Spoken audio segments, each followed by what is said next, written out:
Bismillahirrahmanirrahim. Assalamualaikum warahmatullahi wabarakatuh. Selamat malam teman-teman semuanya. Terima kasih kehadiran pada malam hari ini. Kami kembali akan menyampaikan perkembangan penanganan perkara oleh KPK terkait dengan dugaan tindak pidana korupsi penyaluran bantuan sosial beras untuk keluarga penerima manfaat atau KPM dan program Keluarga Harapan PKH Kementerian Sosial tahun 2020. Ini sudah pernah kami sampaikan kepada masyarakat dan juga teman-teman media terkait dengan kegiatan penyidikan ini, dan hari ini penyidik sudah menyatakan cukup untuk proses penyidikannya sehingga dilakukan upaya paksa terhadap para tersangka yang sebelumnya telah ditetapkan pada proses penyidikan ini.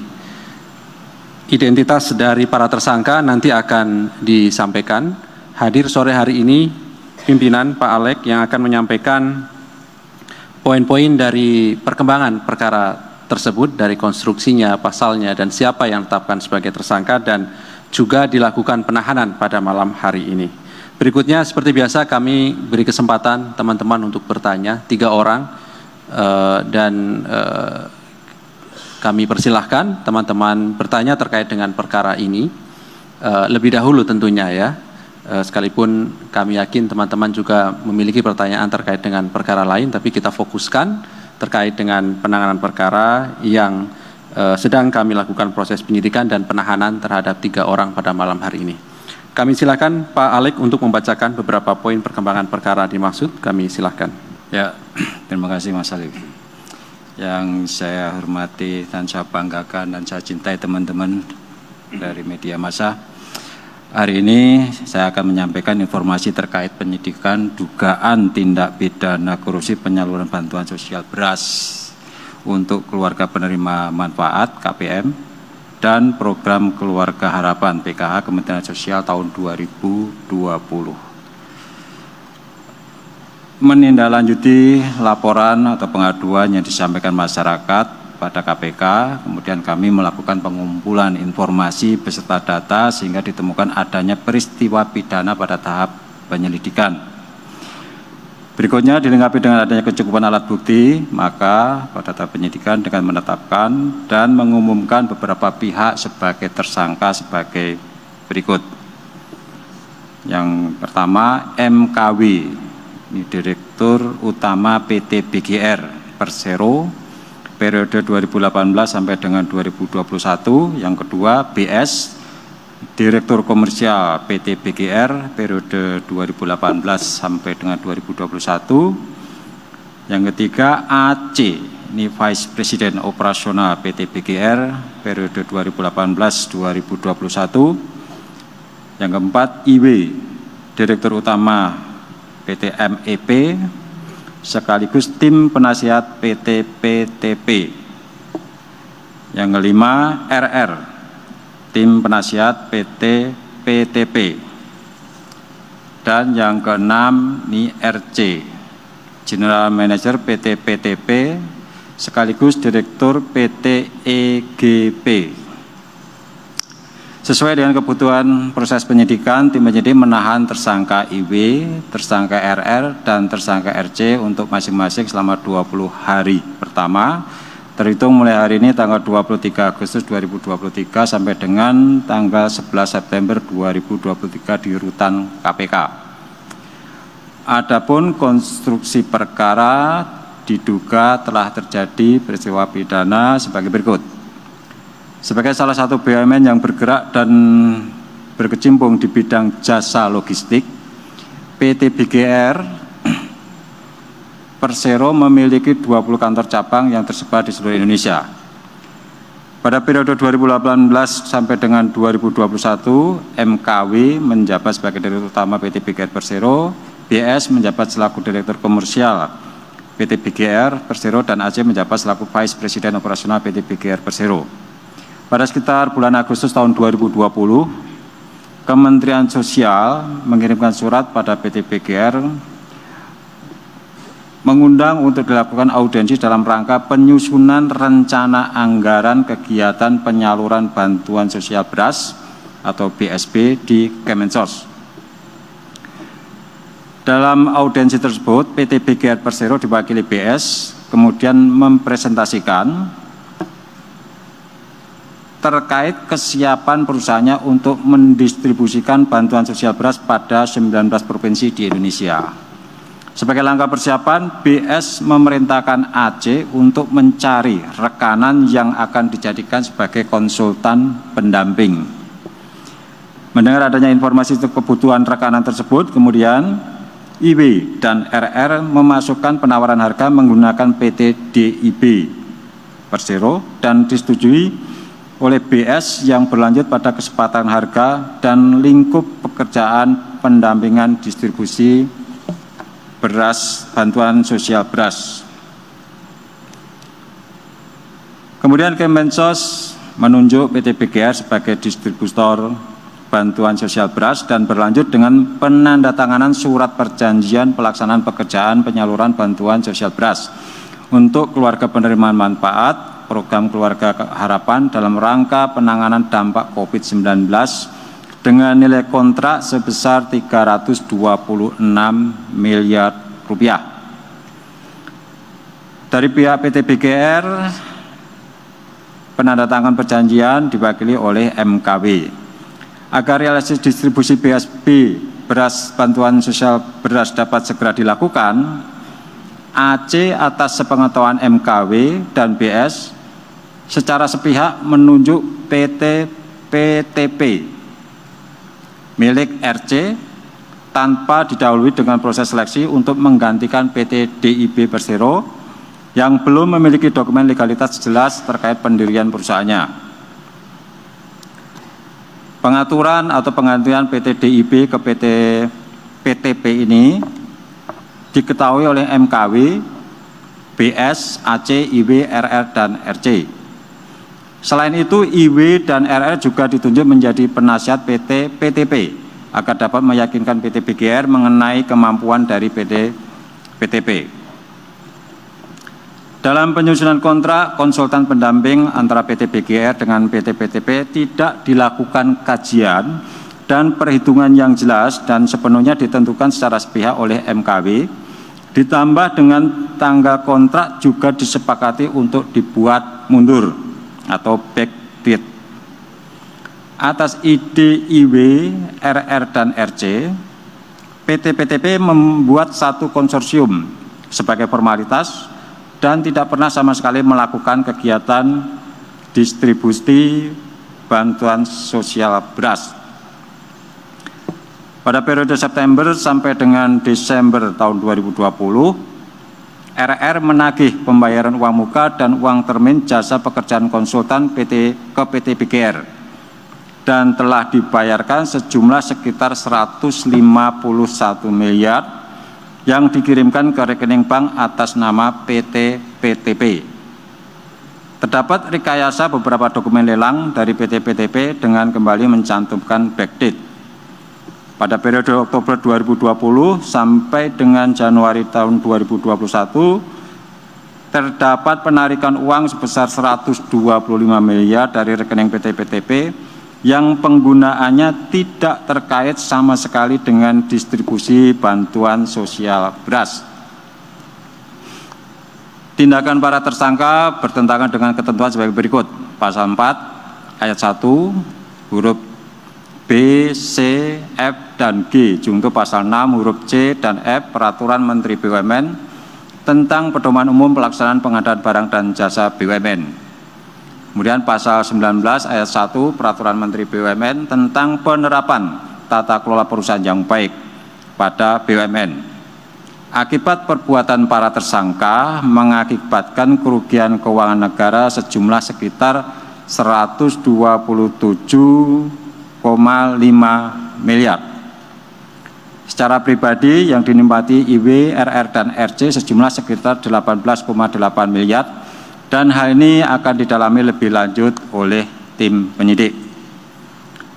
Para tersangka disangkakan melanggar pasal 2 ayat 1 atau pasal 3 Undang-Undang Republik Indonesia Nomor 31 Tahun 1999 tentang pemberantasan tindak pidana korupsi sebagaimana telah diubah dengan Undang-Undang Republik Indonesia Nomor 20 Tahun 2021 tentang perubahan atas Undang-Undang Nomor 31 Tahun 99 tentang pemberantasan tindak pidana korupsi junto pasal 55 ayat 1 ke 1 KUHP.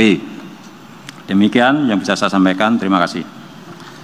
Terima kasih Pak Alek yang sudah menyampaikan perkembangan dari penanganan perkara dimaksud. Pada prinsipnya KPK mengumumkan 6 orang sebagai tersangka dalam perkara ini. 3 orang hari ini dilakukan penahanan. Tentu berikutnya 3 tersangka juga segera nanti ke depan kami akan panggil dan tentu kami berharap ketiganya akan kooperatif hadir memenuhi panggilan tim penyidik KPK pada kesempatan berikutnya.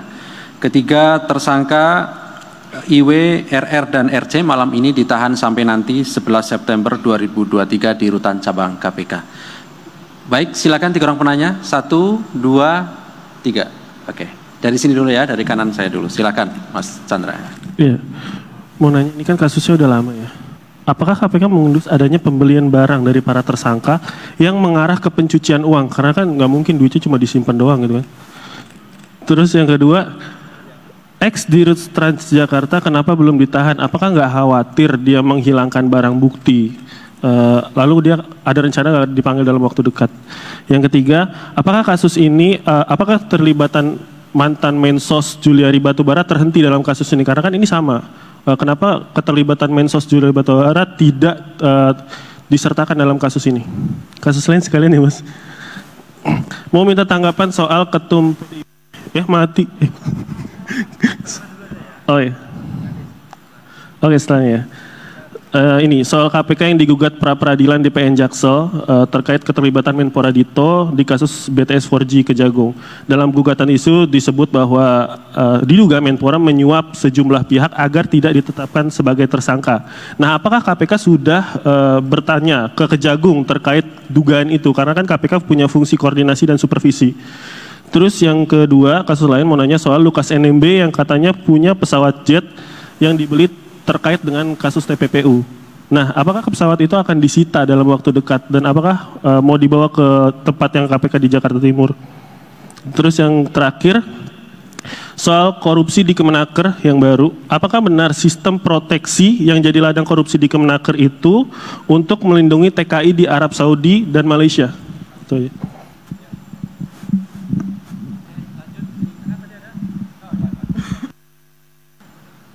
Selamat malam Mas Ali, Pak Alex, saya Heidi dari Kumparan. Ini mau bertanya soal detailnya mungkin yang tadi soal kerugian negara di kasus ini. Itu bentuknya seperti apa ya? Maksudnya apakah ternyata berasnya tidak sampai ke yang penerima atau apa bentuk kerugian negaranya seperti apa? Terus ini kan masuk bansos begitu ya Pak ya? Dan ini kayaknya kedua kalinya atau mungkin lebih ditangani KPK begitu. Ada nggak sih maksudnya pendampingan langsung dari KPK atau KPK diminta mendampingi dalam distribusi bantuan-bantuan sosial begini untuk menghindari dikorupsi begitu? Maksudnya KPK berjalan bersamaan sama petugasnya itu. Terus kasus lain Pak Ali izin yang kalau Ghazal Saleh kemarin itu kan baru diajukan kasasinya ke MA ya Pak Ali ya, tapi kan sudah ditetapkan juga tersangka gratifikasi dan TPPU. Itu kapan ditahan begitu Pak Ali? Karena orang kan bertanya ini maksudnya serius nggak KPK sudah menetapkan tersangka tapi nggak ditahan-tahan begitu.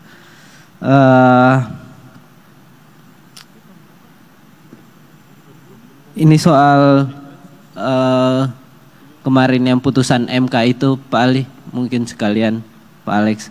Ini kan ada penambahan 1 tahun begitu sudah ditegaskan. Nah ini butuh jawaban aja sebenarnya 1 tahun ke depan itu apakah apa yang akan kemudian jadi prioritas KPK begitu dari pimpinan dan segala macam. Ini kan apalagi menuju yang rame-rame pemilu segala macam begitu. Yang soal rame-rame belakangan ini Pak Ali, yang katanya KPK minta dibubarin saja, itu tanggapannya mungkin gimana Pak Alex, katanya Pak KPK dibubarkan saja. Pak Alex, itu gimana tanggapannya? Iya, katanya apa udah ada persiapan atau apa gitu. Terima kasih Pak Alex. Terima kasih. Mendingan persiapan sejak dini. Ya, terima kasih waktunya. Saya Mario Metro TV. Ya, ini cuma mempertegas saja soal ini kan tahun 2020 ya kalau nggak salah. Sedangkan bansos itu setahu saya berlanjut sampai 2021 dan 22. Mengapa tidak ada pengembangan ke arah sana? Terus kemudian kita tahu sebelumnya ada peristiwa penumpukan beras yang kemudian berjamur bahkan terbuang begitu saja. Apakah KPK tidak melihat adanya main-main sampai ke wilayah kepala daerah atau kepala dinas sosial di daerah? Terus kemudian yang saya ingin tanyakan lagi Pak Alek, ya Pak Alek juga seorang mantan hakim tipikor itu kan kemarin mengetahui pasti adanya fakta persidangan yang menyatakan keterlibatan Pepen, Dirjen sosial itulah, yang kemudian dia bersama Adi Wahyono itu sempat mengakui nyewa cita-citata katanya 250 juta, mahal bener gitu loh. Itu duit siapa, dari mana, kan gitu. Apa enggak fakta persidangan yang seperti itu yang nerima sepeda Brompton yang harganya 87 juta, nah itu kan Pepen balikin, dan berapa itu kan KPK sudah mempertontonkan pengembalian sepeda-sepeda mewah itu. Apakah emang berhenti di orang-orang di belakang ini saja, tidak yang sebelumnya fakta itu sudah jelas. Ada Effendi Ghazali juga yang sempat berkomunikasi dengan Adi Wahyono karena dia muridnya. Adi Wahyono itu muridnya Effendi Ghazali sebagai dosen komunikasi di UI. Apakah tidak berlanjut pemeriksaan ke sana? Nah, untuk kasus lain Mas Ali izin, kasus yang ringan-ringan.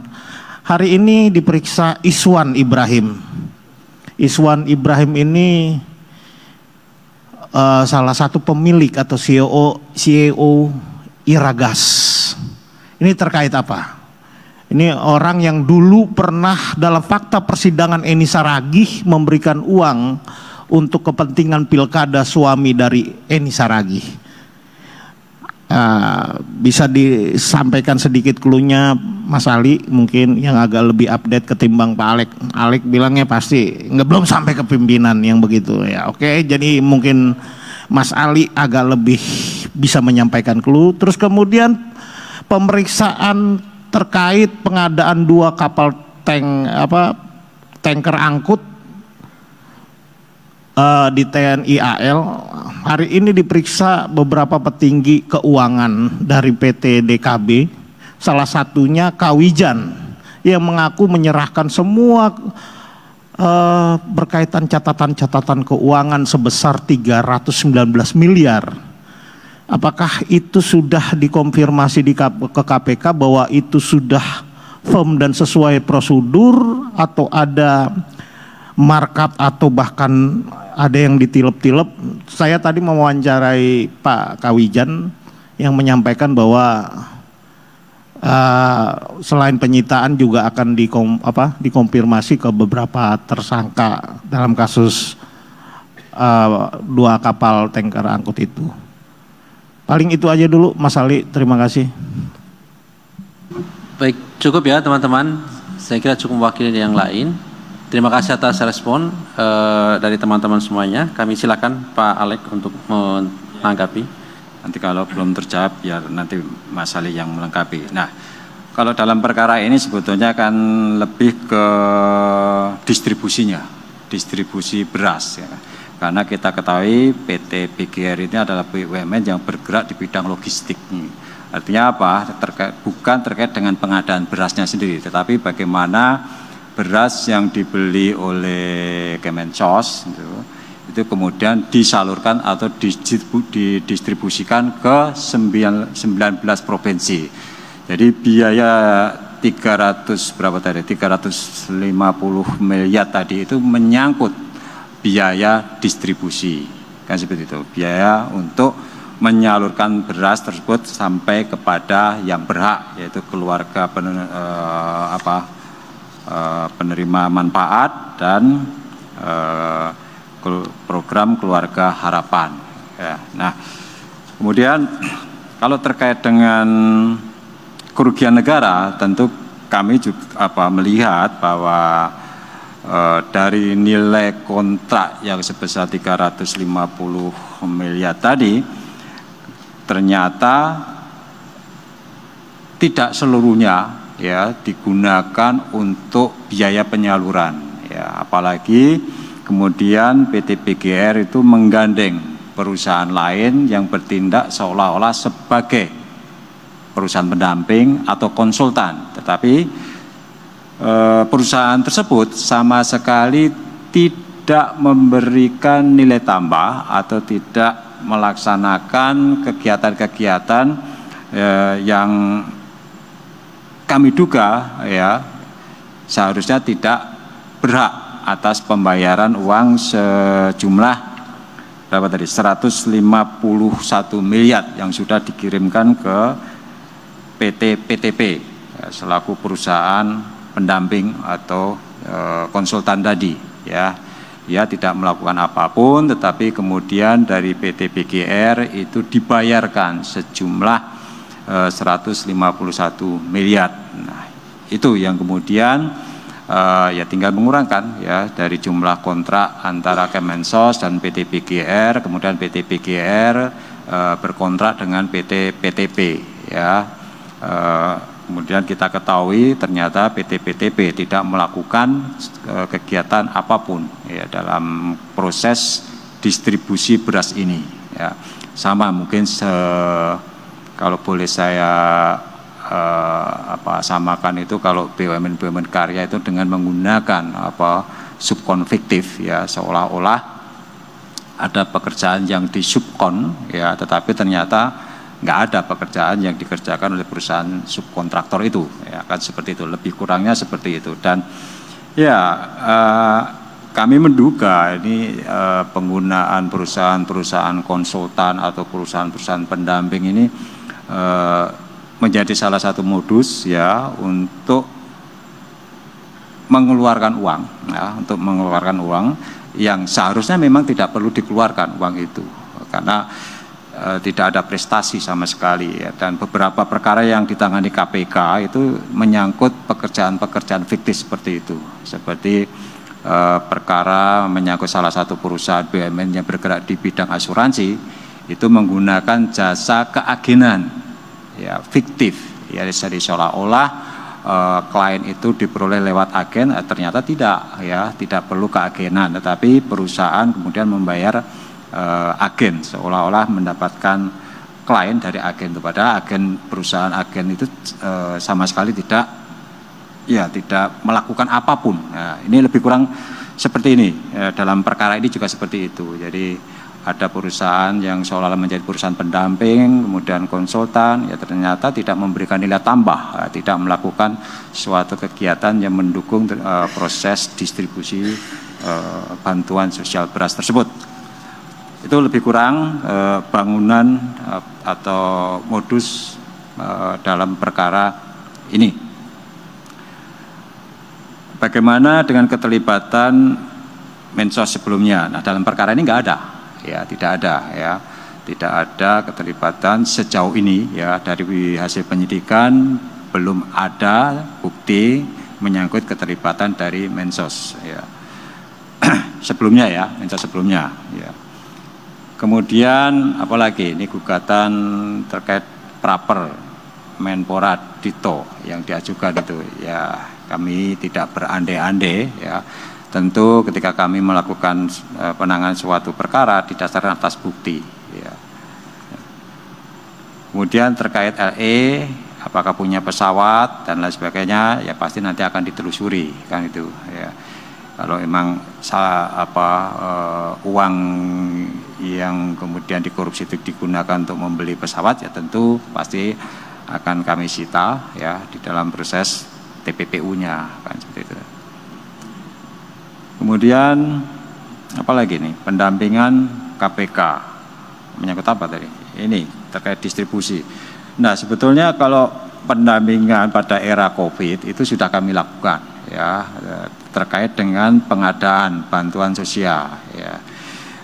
KPK bersama-sama juga dengan BPKP ya, itu berdasarkan Perpres itu memang diberi tugas oleh Presiden waktu itu untuk melakukan pengawalan terhadap pelaksanaan penanggulangan bencana non alam ya. Ini sudah kami lakukan ya. Tentu pendampingan yang kami lakukan itu berkaitan dengan misalnya menyangkut prosedur di titik-titik mana masih rawan terjadi korupsi, itulah yang kemudian kami rekomendasikan, kan seperti itu. Terkait dengan kewajaran harganya itu menjadi kewenangan atau tugas BPKP. BPKP melakukan verifikasi terkait dengan kewajaran harga dari pengadaan berbagai pengadaan yang dilakukan dalam rangka penanggulangan bencana tersebut. Jadi para vendor mempunyai kewajiban untuk menyediakan data terkait dengan kewajaran harga. Nah, ini yang kemudian akan dilakukan klarifikasi atau verifikasi oleh BPKP. Kemudian apa ini? Terkait GS, ya ini juga masih dalam proses, saya kira di tahap penyidikan. Ya, kalau bukti kami rasa sudah cukup, tentu juga akan kami lakukan upaya paksa. Namun saat ini KPK sudah mengajukan kasasi, ya, menyangkut perkara suap yang diputus oleh Pengadilan Tipikor Bandung bahwa yang bersangkutan dinyatakan tidak bersalah, dan kami sudah mengajukan memori kasasi ke MA.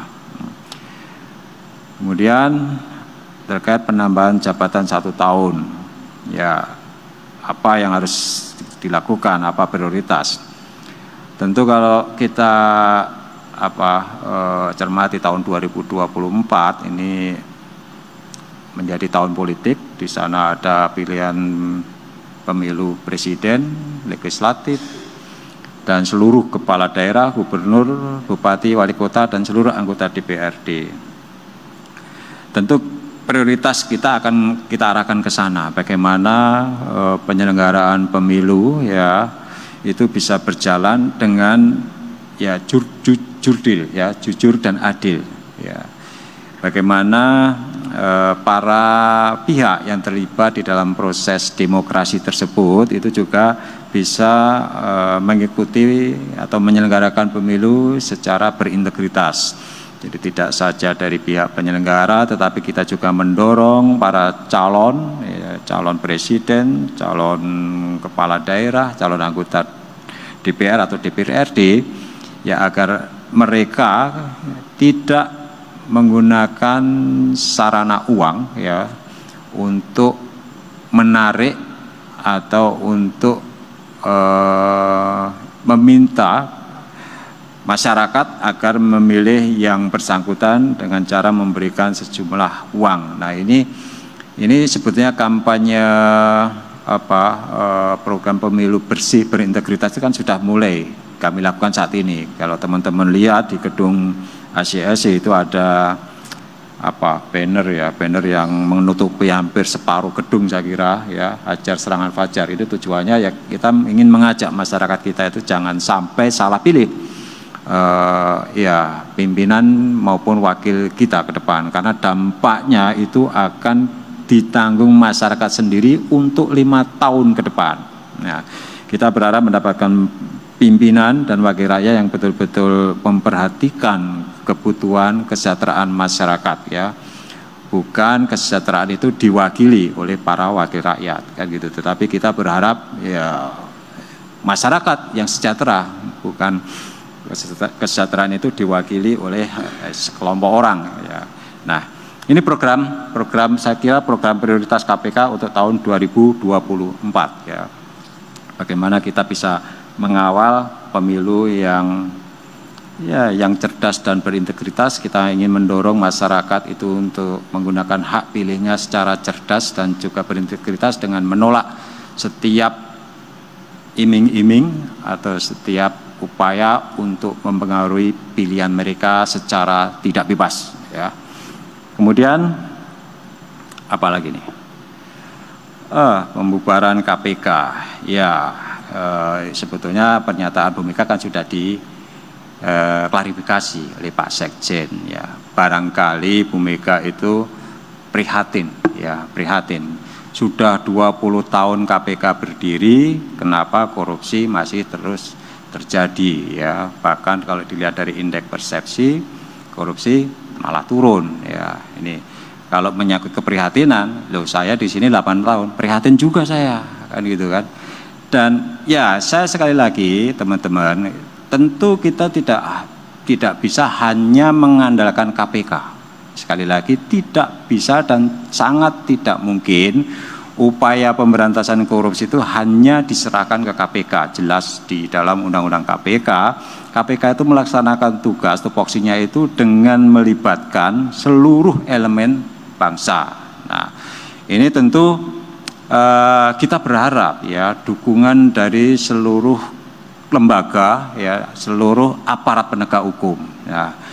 Jangan hanya berharap ke KPK. Tentu KPK menjadi leading sektor dalam pemberantasan korupsi dan tidak henti-hentinya kami selalu mengajak ke aparat penegak hukum yang lain, dan kejaksaan, kepolisian untuk bersama-sama. Dan kejaksaan saya kira teman-teman sudah bisa melihat bahwa kejaksaan sekarang ini juga sangat agresif, ya, untuk menindak para pelaku korupsi, tidak segan-segan, ya. Dan kami juga berharap dari pihak kepolisian pun demikian, ya. Ya, mereka punya aparat tidak hanya di pusat tetapi di seluruh daerah, dan saya kira kalau mereka betul-betul concern, betul-betul peduli terhadap pemberantasan korupsi, tentu mereka juga tidak segan-segan menindak para kepala daerah atau para pejabat di daerah yang terbukti melakukan atau diduga melakukan korupsi. Sekali lagi, ini pemberantasan korupsi ini kerja kita bersama, ya, kerja kita bersama. Jadi tidak melulu menjadi domainnya KPK. Kemudian apalagi? Bansos beras terus berlanjut, kenapa tidak diteruskan? Nah, ini menyangkut, sekali lagi, ini menyangkut distribusi. Saya kira kalau untuk distribusi bantuan saya belum tahu apakah kerjasama antara Kemensos dan PT BGR itu terus berlanjut sampai sekarang, kita belum tahu, ya. Karena yang laporan masyarakat itu hanya menyangkut distribusi beras dalam rangka untuk penanggulangan bencana COVID, ya. Tapi kalau program PKH dan keluarga penerimaan manfaat, saya yakin masih terus berlangsung, ya, masih terus berlangsung. Tapi bentuknya seperti apa, nah itu tentu nanti akan didalami. Kalau kerjasama distribusi itu sampai sekarang juga masih berlangsung, tidak tertutup kemungkinan juga bahwa itu nanti akan dilihat sejauh mana kerjasama Kemensos dengan PT BGR tersebut dalam rangka untuk distribusi bantuan. Terkait dengan keterlibatan salah satu dirjen, nah nanti barangkali Mas Alif atau mungkin nanti dari pihak dari penyidik atau JPU nanti akan membuat informasi terkait atau melaporkan bagaimana perkembangan persidangan ini, ya. Ya, dalam perkara sebelumnya di dalam proses persidangan memang disebutkan dan memang sepeda Brompton, ya, itu waktu itu juga diserahkan ke KPK kalau tidak salah, seperti itu. Nah, cuma sejauh mana proses penyidikan yang bersangkutan itu sampai dengan saat ini belum ada informasi lebih lanjut dari penyidik maupun dari JPU. Terus untuk pemeriksaan saksi dan pemeriksaan terkait pengadaan kapal, nah ya tadi Mas Mario sudah menjawab. Kalau ditanya saya tentu ya jawabnya seperti itu. Kami belum dapat informasi. Silakan kalau saya kira kalau masih dalam proses penyidikan dan belum ada laporan ke pimpinan, berarti itu juga masih informasi yang dirahasiakan, ya, belum boleh untuk dibuka ke publik. Saya kira itu, Mas Mario. Saya malah belum pernah dengar itu. Memang ada pengadaan kapal tanker kan? Koja itu ya? Iya, Koja. Oh, PT Koja. Oh. Ya, ya. Kayaknya sih bukan pengadaan kapal tanker itu. Bukan tank. Pengangkut tank, bukan tanker, Pak. Ya, Pengangkut oke. tank. Gitu. Pengangkut tank. Ya.